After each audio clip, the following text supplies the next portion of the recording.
In this video, we're going to talk about how to craft your brand voice. This is a process, you guys. This takes time. This really takes some self-development, personal development, business development, and trying and testing different things. This stuff does not happen overnight. Like we said, a brand is not built overnight. This stuff takes a lot of time and a lot of dedication, but I'm just going to go over some preliminary stuff for you to think about as you're trying to cultivate this brand voice. So just defining it in general is, again, your tonality, your tone of voice defines how your brand sounds and feels to your audience. Are you playful? Are you authoritative? Are you empathetic? You can be a mixture of all of these things, but what is the underlining tone? How are you going to impact people? Your style. Your style encompasses the words and phrases that make up your brand's vocabulary. And the visuals, again, the colors that we spoke about, and the logo and packaging and website design, all of that goes into it. But all of that stuff is on the surface. This brand voice is a lot deeper, and it really digs deep into how we're making people feel. Personality.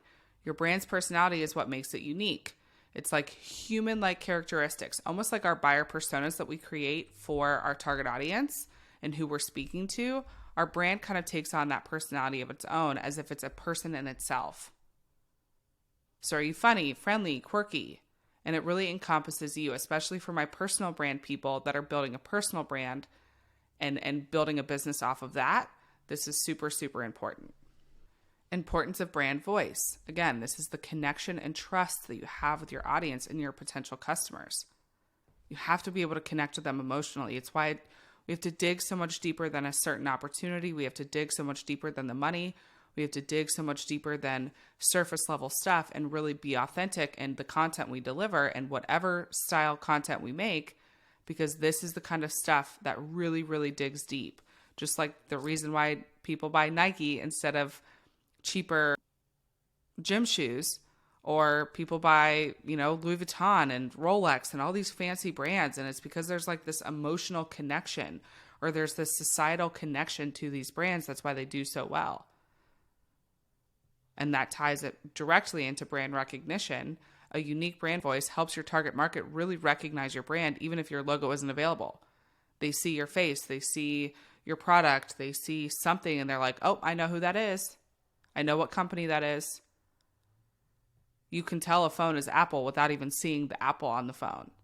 We all have cases on our phone that most of the time will cover the Apple on the back, but we see that phone and we know it's Apple because they've done an incredible job at working on their brand recognition. Long-term success. A strong brand voice allows you guys to tell a consistent and compelling story that resonates with your audience and sets you apart from your competitors. This is huge. You have to stay true to the values you set for your company because that's what builds a brand. You have to stay true to going to the harder route and not taking the easy way out, because that's what develops a brand. You have to be honest and authentic and separate yourself from the people that are lying their faces off just to get a quick buck, because that's what develops a brand.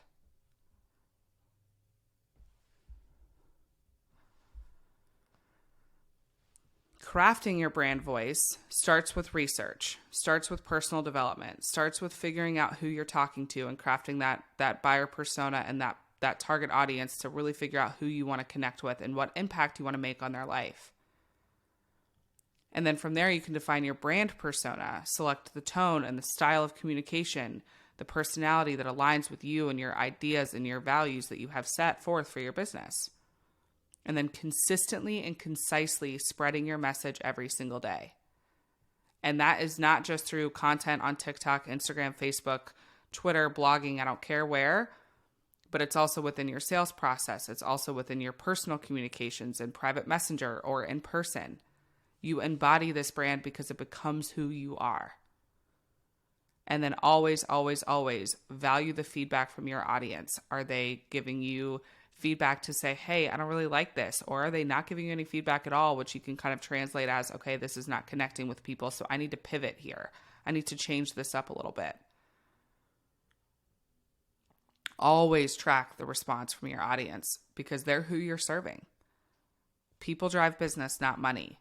So if people are the ones with the money that are giving us money for our product or service, we have to talk to them, not their pocket.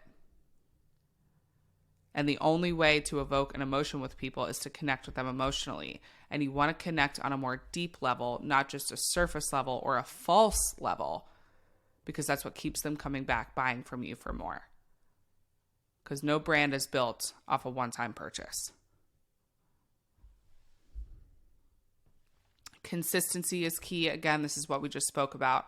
Establish your brand guidelines. So this kind of goes back to the core of your mission, vision, and values, and who you're going to serve and what standards you're going to set for yourself. And then you can kind of develop that style guide that defines your tone and language, imagery style, and how it's going to look and how you're going to present yourself and how you're going to make your graphics and how you're going to show up on camera, how you're going to deliver your words if you're doing written text.